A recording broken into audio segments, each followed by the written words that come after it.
ভাই আমি জানতে চাচ্ছি আসলে ভোট গ্রহণ তো শেষ এখন আপনাদের সার্বিক মন্তব্যটা একটু জানতে চাচ্ছি যে কিরকম ভোট হয়েছে বা আপনাদের কোনো আহ, আছে কিনা।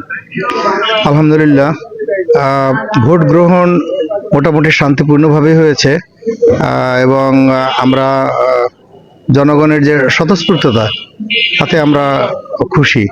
বিষয়টি হচ্ছে যে একটা ভোটের ইঞ্জিনিয়ারিং বলতে একটা শব্দ আছে, যেটি প্রশাসনিক কুয়ের মাধ্যমে হয়, যেটি সরকারের বা একটা অনৈতিকভাবে যে কাজটি করা হয়, সেই আশঙ্কাটা থেকে আমরা যতক্ষণ পর্যন্ত না পূর্ণাঙ্গ ফলাফল প্রকাশিত হবে, ততক্ষণ পর্যন্ত আমরা নিশ্চিত না যে এরকম কোনো ইঞ্জিনিয়ারিং হয়েছে কি হয়নি।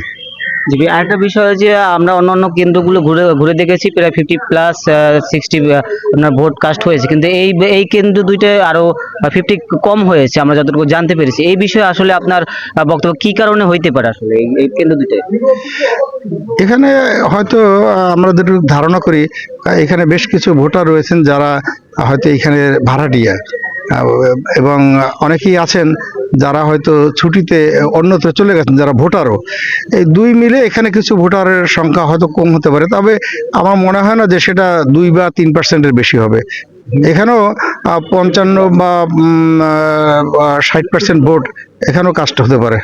জি, আরেকটা বিষয় আমি লাস্ট আপনাকে জানতে চাচ্ছি যে জয় পরাজয় যাই হোক না কেন, সেটা কি আসলে মানার মতো হবে কিনা আপনাদের কাছ থেকে, সেটা আসলে কিরকম বলতে চাচ্ছেন?